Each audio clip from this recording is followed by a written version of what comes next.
ദൈവത്തിന്റെ അതിപരിശുദ്ധമായ നാമം വാഴ്ത്തപ്പെടുമാറാകട്ടെ. ലൂക്കോസിന് സുവിശേഷം 1-ാം അധ്യായം 37-ാം വാക്യത്തിൽ ദൈവത്തിനൊരു കാര്യവും അസാധ്യമല്ലല്ലോ. ഇന്ന് രാവിലെ സമയം ദൈവത്തിന്റെ ആത്മാവ് നമ്മോട് സംസാരിക്കുന്നു. ദൈവത്തിനൊരു കാര്യവും അസാധ്യമല്ലല്ലോ. പ്രിയപ്പെട്ടവരെ, മനുഷ്യന്റെ സമയം അല്ല ദൈവത്തിന്റെ സമയം. ദൈവം എല്ലാം അതതിന്റെ സമയത്ത് ഭംഗിയായി ചെയ്യുന്ന ദൈവമാണ്. ദൈവത്തിന്റെ വാഗ്ദത്തമാണ് കന്യക ഗർഭിണിയായി ഒരു മകനെ പ്രസവിക്കും.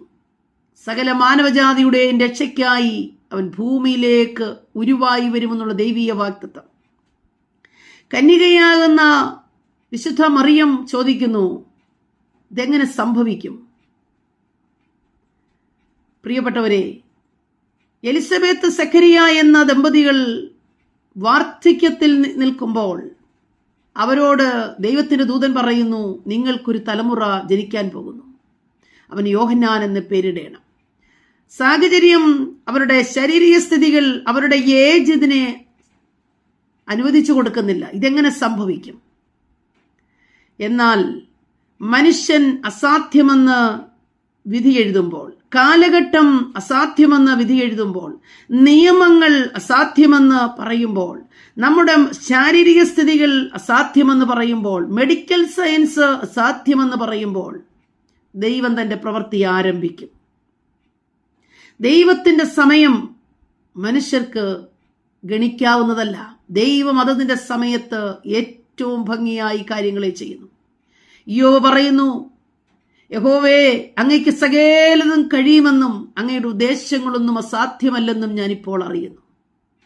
പ്രിയപ്പെട്ടവരെ, എല്ലാവരും വിധി എഴുതിയോ? നിയമങ്ങൾ വിധി എഴുതി, സാഹചര്യങ്ങൾ വിധി എഴുതി.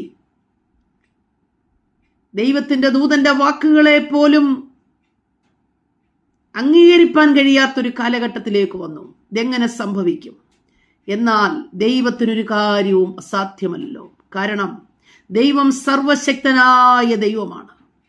സർവശക്തതയുള്ള ദൈവത്തിന് നമ്മുടെ വിഷയങ്ങളുടെ സർവമഹത്വവും കർത്താവിനുള്ളതാണ്. അതുകൊണ്ട് മനുഷ്യകരം ഇല്ലാതാകുമ്പോൾ, മനുഷ്യനിനിയും സാധ്യമല്ല എന്ന് മാറ്റി എഴുതുമ്പോൾ, വിഷയങ്ങളെ എഴുതിത്തള്ളുമ്പോൾ, മെഡിക്കൽ സയൻസ് തള്ളിക്കളയുമ്പോൾ ദൈവത്തിന്റെ പ്രവൃത്തി ആരംഭിക്കും. രാവിലെ സമയം ദൈവത്തിന്റെ ആത്മാവ് ശക്തവും വ്യക്തവുമായി പറയുന്നു, ദൈവത്തിനൊരു കാര്യവും അസാധ്യമല്ലല്ലോ. ദൈവം അത്ഭുതങ്ങളുടെ ദൈവമായി അസാധ്യ മേഖലകളിൽ നമുക്ക് വേണ്ടി ഇറങ്ങി. ദൈവത്തിന്റെ വാഗ്ദത്തങ്ങൾ എത്ര തന്നെ ഉണ്ടായിരുന്നാലും അത് ഊവേ എന്നും മാത്രം ഇരിക്കുന്നു. ആകയാൽ ദൈവസന്നിധിയിലേക്ക് കടന്നു വരിക, അത്ഭുതങ്ങളെ കാണുക.